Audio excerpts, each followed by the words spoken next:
know what the callers are talking about because I'm sure they're lit in the switchboard. Make sure you pick up the 917. Lou DiBella's been on hold. He's ready to bring buckets. We don't even have to say nothing. Here we go. He needs his own music. DiBella. Hi, Lou. Hello, ladies. Hello, ladies and gentlemen. Actually, Hello. it's bizarre to be listening to a podcast that's actually balanced and intelligent. It figures that it's two ladies running it. Okay. That's right. Thank you, Lou. So, though, Jake, you're completely wrong, bro. The fight's not fucking happening. I mean, seriously. Okay. Come on. And I'll tell you why, very simply, it's not happening. They're in court right now. You're covering the case. You're one of the few people covering the case. I mean, you think that they're going to put, particularly, they're not going to do anything until this whole situation is settled. Now, if it goes through the trial and there's a big number, right? I mean, and there may be, who knows? But if there's a big number, I don't know. I'm not judging the case. I'm not there. It's not my business. But if they have to write a big check, you think they're going to put the golden goose in to get his ass kicked? Right. And you think it's an accident? He's been fighting guys much smaller than he is. I mean, forget about the fact he's a 155-pound champion. I mean, kid is a money machine and he's a big attraction.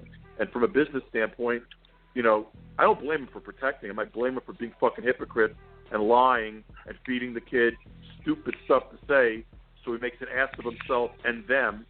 And instead of just saying, I'm not going to go through with the fight under anything but favorable terms to me, they're overwhelmingly favorable to me because even in a gross mismatch that performed miserably, I did multiples of what Golovkin did on pay-per-view, and I'm a bigger attraction because that's what they really mean.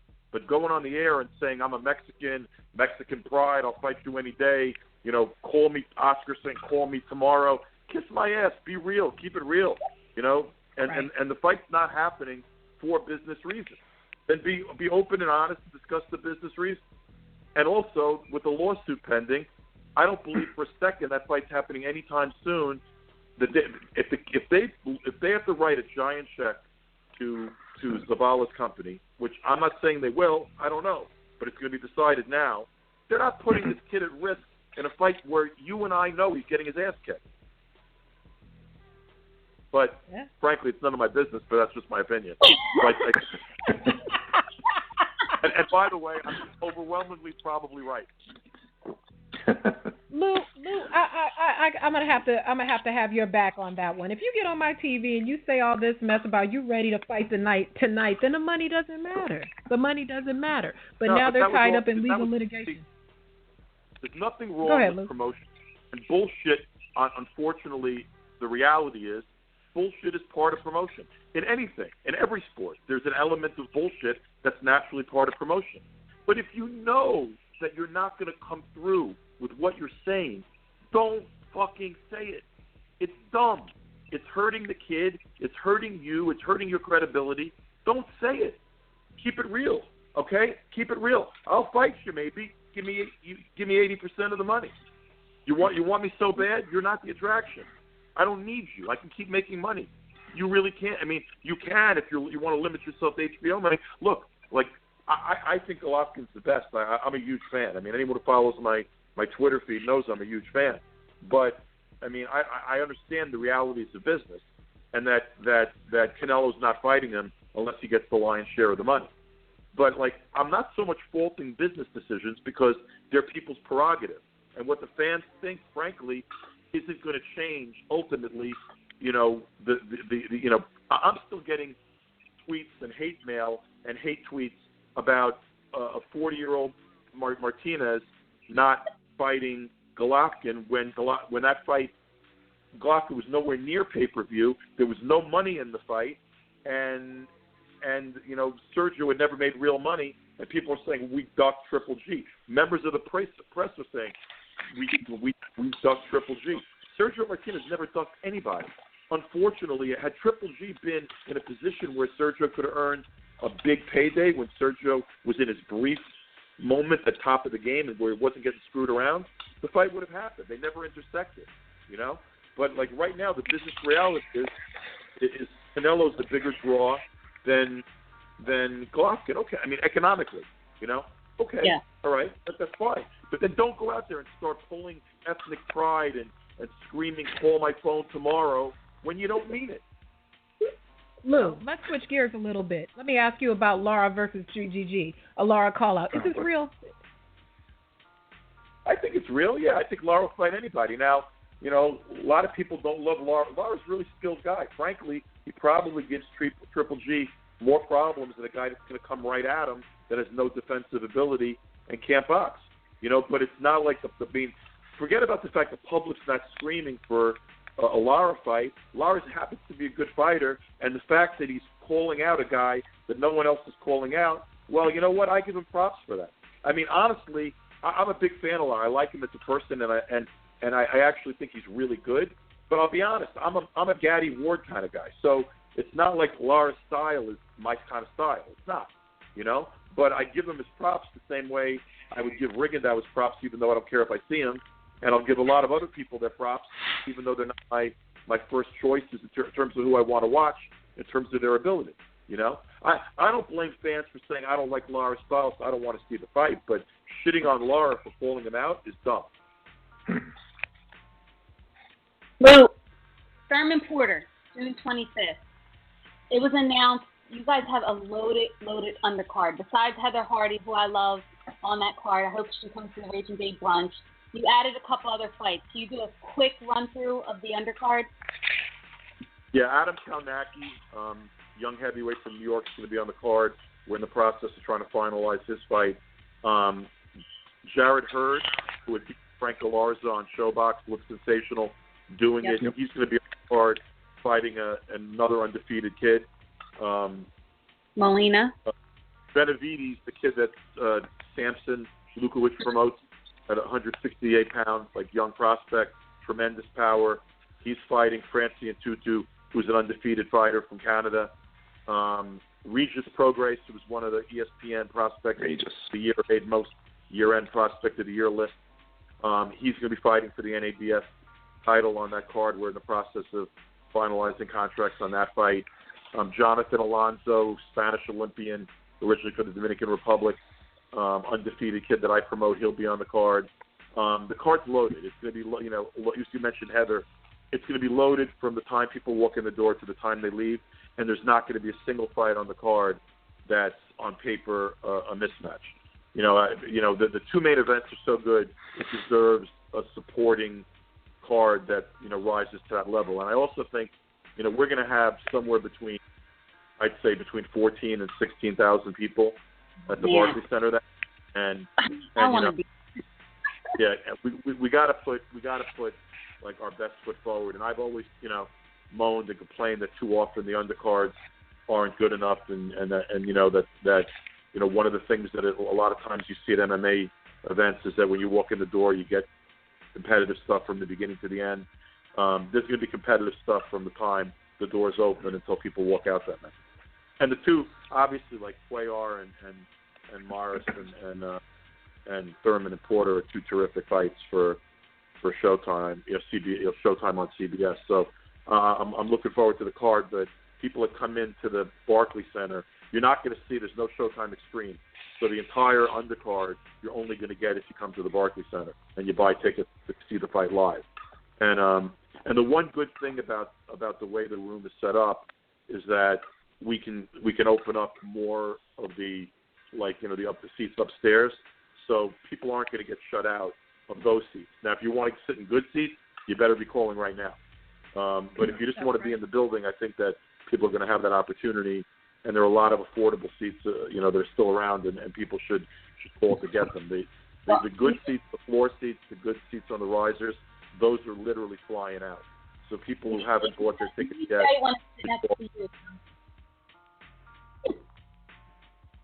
Lou. Yes. Me and Jay want to sit next to you. Make it happen. Listen, the WBC ruled today that Wilder is allowed to make a voluntary defense this summer. And we know that you are Wilder's number one guy. You promote him. Is it? I know you probably don't know much now, but is this going to go back to Alabama, or can he come back to Brooklyn? I mean, right now, literally the WBC just, you know, gave the pronouncement today that that Deontay can go ahead and take this fight before they finish their quote unquote investigation. Which I think they're doing good things with their clean boxing program. I think they've done the right stuff so far, and I'm confident they'll continue to in this area.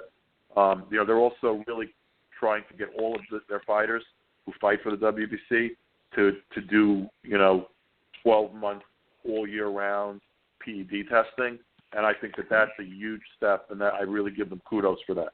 But with respect to Deontay's next fight, we just really found out today. So I don't think we're going to take a look, obviously, at Brooklyn's interested, Vegas is interested. It's interesting, but I think Deontay, a lot of people, I think what just happened to him actually got a lot of attention, and there's a lot of interest in his career at the moment, and so a lot of places are interested in the fight. But I think that Alabama's certainly going to be in the mix. But right now, no decision's been made on anything. The only thing that I can tell you is that Deontay would like to have been in the ring yesterday.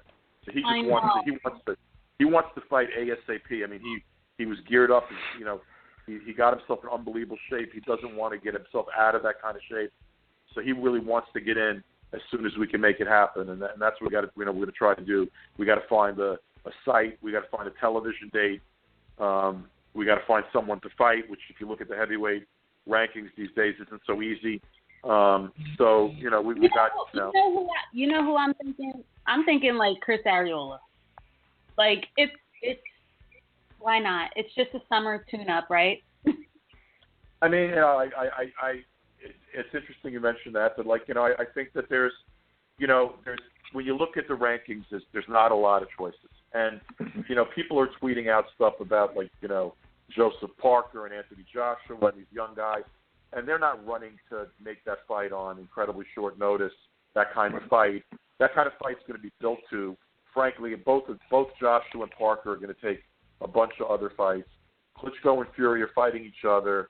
It's not going to be that level of matchup over the summer. I mean, that level of matchup is the kind of matchup that takes, months and months to promote and lead up to. And probably, honestly, if I'm promoting Parker and I'm promoting Joshua, I'm not running to Deontay Wilder immediately. So, we're going to have to figure out someone to fight over the summer. It's got to be someone that's going to bring an audience to TV, someone that can sell tickets. And if you look, like I said, if you look at the heavyweight division, honestly, it's like sort of feast or famine. There's a really interesting top of the division. And then, and by the way, a lot of the guys, like some of the guys Deontay beat up, who he got, like Molina and Duhapa, they had big wins after Deontay beat them, and they're still in the rankings, and you're not going to fight them again.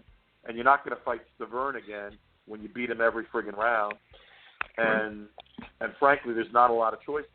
So we're going to be. I'm going to have to put my thinking cap on and get together with Deontay and his management. But I just told you. You said a marketable guy who could sell some tickets, who's always in a good fight. It's Chris Arreola. There it is. All right, so I'm not a matchmaker. Obviously, that name has crossed my mind. Word on the curb. Lou, you want to give us the word? Give us the word on the curb, Lou. Make it official. No word on the curb on this yet. Literally no word. We literally, today's the first time that, we really started thinking, okay, we got to nail down a date. We got to work out the TV. We got to get a site. We got to find an opponent. We got to, and Deontay's he's chomping at the bit, man. I got to tell you something. The thing with Chris Arreola, I like Chris Arreola. I feel sorry for whoever the next guy Deontay gets in the ring with, man. I do, because another guy you promote, Lou, is Danny Jacobs, and it seems like we got Lara calling out Golovkin, and BJ Saunders is calling him out. Everybody's starting to call out Golovkin except his mandatory Danny Jacobs. When can we expect to see him back? And if the WBA does order that fight, do you think that he'll fight that fight or drop the belt? First of all, I think Danny's another guy that wants to get in the ring ASAP, and I think you're going to see him return sometime soon. I think a Golovkin fight's not going to obviously on nobody's side, including Golovkin's, until the situation with Canelo clears up. I don't think Golovkin's going to be running to make anything like that immediately either. But I think that, Danny wants to fight somewhere down the line. I think it'll happen. I don't think it's – I mean, the BA has already said they're not going to do anything in terms of calling for the fight until the Canelo, Golovkin situation settles out. My issue with Danny Jacobs is that he's been the regular champ for 2 years. But why wouldn't he want to be the super champ? Why isn't he calling out the boss? Well, let me ask you a question, okay? I mean, yeah. Neither Golovkin. I mean, you talked about business previously, right? Yeah. I mean, it's an economic business. It's live. No premium cable network can afford that fight, nor is there any reason to think at the moment it would do any pay-per-view business. So where's the economics on that fight? Okay. That's valid. I'm a boxing fan, right? So Crawford Postal is a fight I'd like to see, but it's a pay-per-view atrocity. Well, we'll have to see. I was actually talking to Jay earlier tonight, and I think that it might even sell a little better than Golovkin Lemieux. Not by much, but I think it will. Golovkin and Lemieux went into the toilet bowl and never should have been on pay-per-view. And Crawford Postal shouldn't be on pay-per-view. Something being a good fight doesn't mean it should be on pay-per-view. Well, look, ask the public to ante up $70 or $60 on any kind of regular basis for shit that they're used to seeing in the past, live on HBO or live on Showtime, or frankly on the present. Is Thurman Porter is not a better fight than a lot of the stuff that people are putting out there for $70 or $60? I mean, well, where does one start on pay-per-view? Because you got to start somewhere. So no, you don't start on pay-per-view. Pay-per-view doesn't grow. Look, I used to run pay-per-view. That's why I'm asking you. HBO. I mean, frankly, I'm one of the experts in pay-per-view, period, and that's a fact. I mean, I was a TV executive before I was a promoter, and probably better at it, actually. But I was a really good television executive. I'm a good promoter, but yeah, I was really good at executive. Pay-per-view doesn't grow the business; it constricts the business. I mean, Lemieux Golovkin turned out to be a really bad move, honestly, for Triple G. And I love Tom Loeffler, and he's a friend of mine, and I actually love Triple G.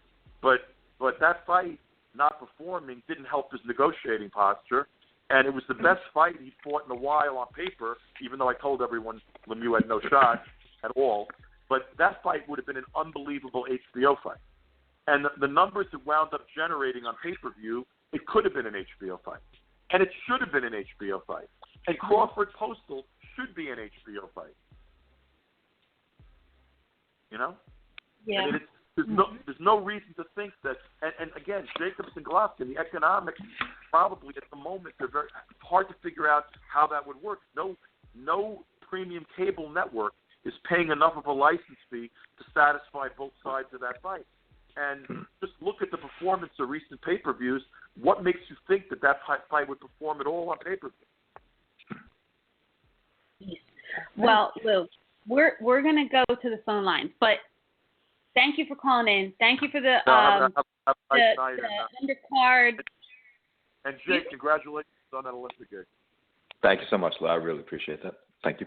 All right, keep us posted on that Danny Garcia coming to Brooklyn in August too. Yeah.